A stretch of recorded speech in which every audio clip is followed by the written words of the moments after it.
It's a very dark day for America yet again. You know, as I was saying, a new year meant to be filled with optimism and hope and looking forward and resolution of conflict. You have a new president coming in just 18 days' time. And yet these attacks we've seen in New Orleans, we've seen this explosion in Vegas, and now multiple people being shot in New York. What's the latest? Well, I mean, as you had mentioned, they are looking at the potential links between at least two of the attacks. The New York thing is too new to really have any kind of information that we have, at least on the other two attacks. But the link could be tenuous unless there is a military link between two of the attackers from Vegas and originally from Texas. He drove that truck into New Orleans for that attack. So there may be more of a link there so far. The information out of New York is still rather fresh, and we're still trying to find out more about, you know, was this a brawl that sprawled out of a nightclub and into the streets? Was it a personal grudge, or was it a part of something larger? And of course, when there is a state of fear, which no doubt there is across America, then people draw conclusions very rapidly. And as you rightly say, there is no indication they're linked in any way at the moment. What we do know about Jabbar, he was born in Texas. He served in the U.S. military, so that is the possible link. According to his family, he had converted or started to convert to Islam. We know there was an IS flag there. I said there was a handgun, an automatic rifle as well. There's no doubt he tried to kill and maim as many people as he possibly could. Oh, yeah. Now that area of New Orleans is known, isn't it, for its revelry? I mean, in many ways, those people who subscribe to IS, this is the antithesis of everything they believe in. They hate the freedom that Western democracies afford. Yes. Well, and Bourbon Street is, I mean, it's named after a liquor, and it is just a row of bars. If you've never been to Bourbon Street in New Orleans, there are music venues, bars, restaurants. It's a very lively, jumping place, no matter when you see it, whether it's during Mardi Gras or during a New Year's celebration or on an average Wednesday. So there are a lot of things that happen on Bourbon Street that probably do not align with, someone who is ultra religious, no matter which ultra religion you decide to ascribe to. His movement into Islam and radical Islam seems to have happened as he was already an adult. A lot of times you'll see that somebody is radicalized when they're younger. Your brain is more malleable, and it's much easier to get you to think a certain way or ascribe to beliefs that are, maybe the antithesis of something that you might have known when you were growing up.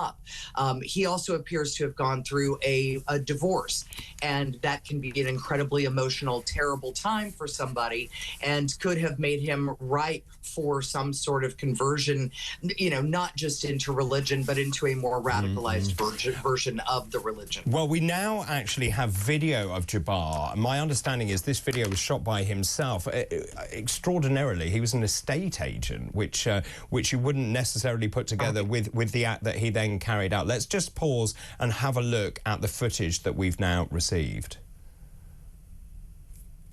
Good evening. I'm Shamsuddin Jabbar, property manager with Blue Meadow Properties and team lead at the Midas Group at Core Realty. I just want to say hello and let you know a little bit about me. So I'm born and raised in Beaumont, Texas, and now live in Houston.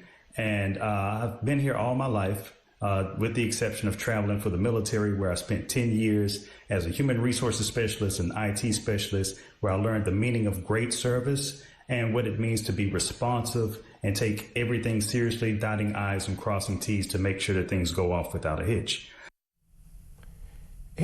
Just watching that footage, he seems the least likely man to effect such an attack.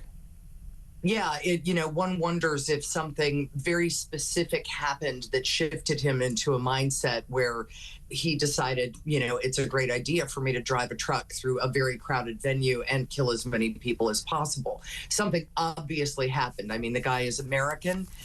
His military service in Afghanistan, as he mentioned, was in IT and human resources. It's not like he was out there on a battlefield seeing things and doing things that might have made a mark on his soul or his vision of himself.